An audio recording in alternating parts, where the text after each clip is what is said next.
insanely unhealthy people that are dictating the health regulations of what you can and can't do. Yeah. You can't dine outside, and I'm looking at fucking Skeletor telling me this. Yeah, You're out of your fucking mind. You're out of your fucking mind. But that's the problem, is that the second that you agree with one thing, right, they want to label you. They label you, and it's everybody. I don't care who the fuck you are. You agree with something conservative and you agree with something liberal. I don't give a fuck who you are. Just within this like tribal mindset where everything is black and white, what they do is they get votes by making everybody the absolute villain. And they're abusing it for votes. But if you're actually going to be like a real person, you're going to be both. I mean, Chris Rock had that great joke. There's something I'm conservative about, something I'm liberal about, whatever. And it's like, yeah, that's every human being. Every human being. Except really crazy people that are just ideologically captured. Grifting. Yeah, well, there's grifters, but there's also people that are just in a fucking cult, you know, and those are the people that wanted to burn Christians. And those are the people that, you know, I mean, this is... How far does that cult go? That's the thing. Yeah. It's like you let that start right now. Where does it end? Right. Like if they're the bad guy and they're awful and they're Nazis. You gotta kill them. Yeah, I mean, that's what people have done throughout time. They've othered. They dehumanize. Yeah, they dehumanize. And once you're not a human, you could do anything to that person. Right, right. You could burn witches.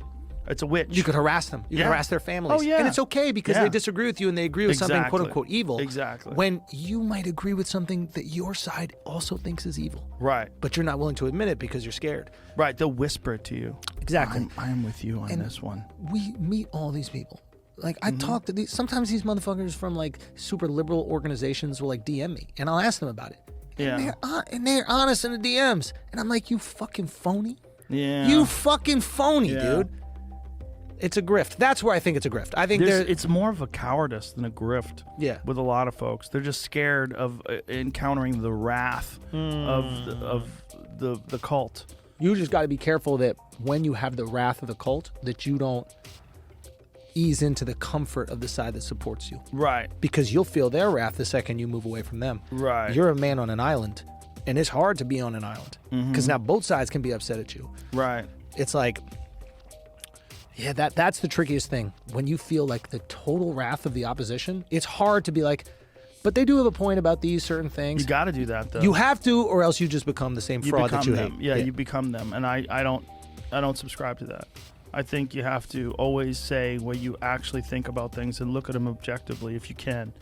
You know, and sometimes we're gonna fail at that because we're gonna be in the moment. You're gonna be overwhelmed or captured or trapped in your thoughts. But at the end of the day, we all want similar things. We all want a peaceful society where your children and your family and your friends can prosper, and you want people to have the freedom to live the way they choose. The problem is when people start infringing on other people's freedoms. Yeah. That's what drives me crazy. That's what's driving me crazy about this gay marriage thing, and that's what's driving me crazy about this abortion thing. It's like, who are you to fucking tell people what they can and can't do? Yeah. Like, it's not what benefits us as a culture. What benefits as a culture is trying to see how the other people see and feel and find common ground. You don't even have to agree, but like a lack of rigidity. Like, I think most human beings, right? I don't care how liberal you are. Most human beings who have had a kid will say, at a certain point in time, in the belly, it's a human. Yes. 9 months. Right. It's a fucking human. It's a fucking human. Right. Okay, so we agree at a certain point, it's a human. Then we can back up from then when the right or wrong, or when somebody's right it is to terminate that thing. 1 week, okay, who knows? Yeah. But we to look at someone and go, 9 months, you should be able to do it. That's a little much, I think, for most people, if you're being honest. Right. 1 week, we don't even know if it's going to come to term. I think 25% of I think women that are pregnant end up having miscarriages. Some of them don't even know it because they think it might be their period. Like, it's a very common thing that happens. So if we just had a little bit more like elasticity, and we could just be like, hey, I agree there's a point in time where, it definitely is a life, and that'd be a little bit too much. Right. 8 months that's a lot. A week, 2 weeks. Yeah. Yeah, 2 weeks is like what, we got like 30 cells? Yeah. What is it? It's like one of those really complicated and messy human dilemmas. And that's what abortion is. Yeah. It's there's no I mean, some people are like, at the moment of conception, And I think most of those people, that's a religious notion. And that's okay too. I'll go, okay, I understand where you're coming from for that perspective because you believe in that. And that's okay. And I understand why you feel that way. Yeah. I'll just say that. And then I'll go, but what about these horrible circumstances? Wouldn't you feel like it might be okay in these horrible circumstances? And then if they could just remove themselves from the group for a second and be like, okay, maybe in those, I'm not saying I'm giving you permission. Ultimately, it's like God who gives the permission, but I see why someone would want to. Yeah. That's all you have to say. Yeah. And then you don't feel like you're calling someone an asshole and a murderer every fucking 2 seconds. Right. You can't have a conversation with someone who goes, you're a murderer.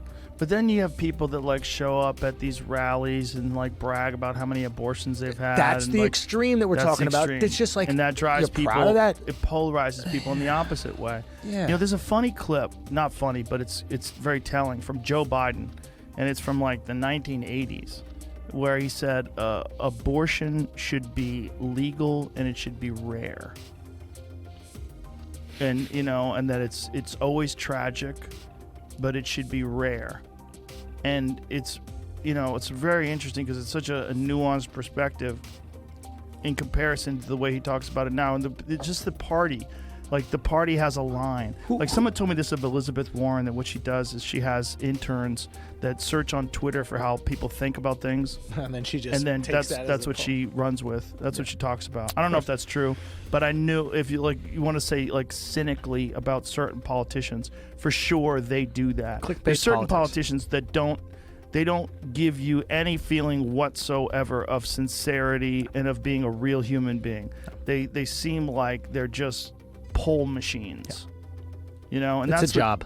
And that's what scares people if you're talking about people's rights. Mm-hmm. If you're talking about a woman's right to choose, if you're talking about a gay person's right to be married, it's like to have people they have these rigid pole-oriented perspectives on this, where I'm on the right-wing party, so I am going to say this because this is what my side believes and this is what my side wants. Like, what if politics was like jury duty, in that like we all acknowledge we don't want to do it, but it was our civic duty to society